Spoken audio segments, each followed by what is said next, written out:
Welcome back to All the Gear. Today on All the Gear, I'm going to show you how to make this. This is a super simple kimchi that only takes a couple of hours to make and you can be enjoying within a few days. So I'll show you what you need to make it. Okay, so first things first, we've got to prepare the cabbage. So we're going to cut the cabbage lengthwise through the stem in quarters, cut the cores from each piece, and cut each quarter crosswise into 2-inch wide strips. All right, so we're going to need a large bowl or pot. We're now going to place the cabbage in a large bowl and sprinkle with salt. We then massage the salt into the cabbage until it starts to soften a little bit. Then we add enough water to cover the cabbage. Placing a plate over the top of the cabbage and weighing it down with something heavy like a jar, we can let it sit for 1 or 2 hours. Okay, so it's been about 2 hours and we're going to now remove our plate and wash off our cabbage. Now I'm going to use gloves for this because we're also going to be making some really hot chili paste and tossing our cabbage. So I'll probably wear gloves for the rest of the handling of this. Oh, this has gone such an interesting texture. It's almost rubbery. I'm just moving this cabbage over into another pot with a colander. We're going to rinse it 3 times and we're going to let it drain in the colander for about 15 to 20 minutes. We're rinsing out the original pot that we used. The ingredients for this recipe will all be below with the quantities that you need. So now we're going to make the spice paste. We're going to grate up some ginger, some garlic, add some sugar and fish sauce, and we're going to add in some Korean red pepper. The powdered pepper form, we want it medium hot. 1, 3, 5. Ooh. I'm just gonna mix that up. Okay, so for some extra color and flavor, we're going to chop up some carrots. So peel them and cut them up into like matchstick sized pieces, I guess.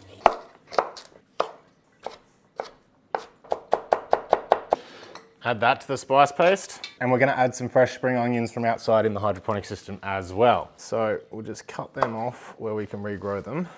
Like so. Replant these, and these are just going to be cut into 1-inch pieces.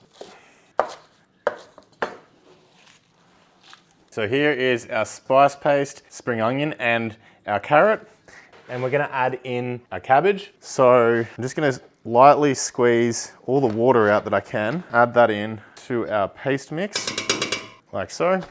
And then we're just going to gently work the paste into the vegetables until they're thoroughly coated. Now gloves are optional, but I would recommend using them because that spicy paste is going to be spicy.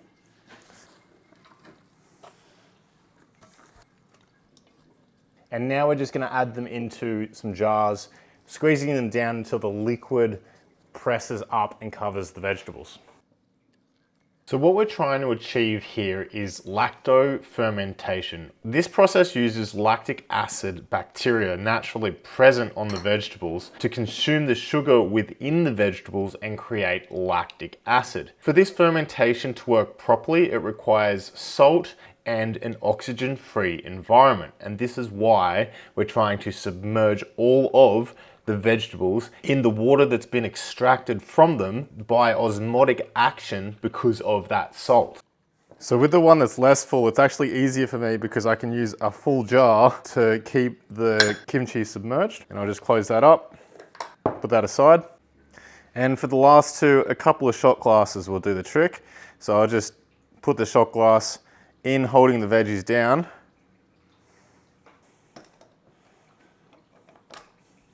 Perfect. And the jars and shot glasses work really well because they're not sealed. So any pressure that builds up will have all of the room in the shot glass and the jar to build pressure, which will mean that it's less likely to explode. So I'm gonna leave these. I'll probably come along and check on them, maybe burp them, for about 5 to 7 days. All right, so it has been about 5 or 6 days. The lactic acid fermentation has really taken over. There is a bunch of activity happening within these jars, and that's super exciting stuff. I've come along and burped these jars a couple of times and released the carbon dioxide that's building up in them. But the shot glasses have worked really well. They've kind of given this like little buffer of air so that pressure can build up without popping the tops. As you can see, there is actually some spillage and these jars have not left this spot. So I would recommend, if you are going to put these aside somewhere that isn't waterproof area, just have them in a tray or a dish or something so that you catch any of the liquid that spills out as they ferment. So unfortunately, the half jar that I made didn't make it. I started eating this one at about day 2 of fermentation, and even at day 2, it was remarkably tasty kimchi.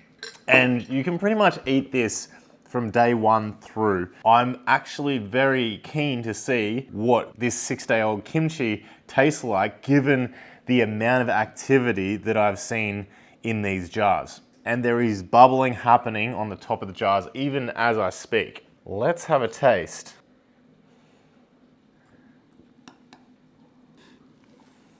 It's got a really fresh smell.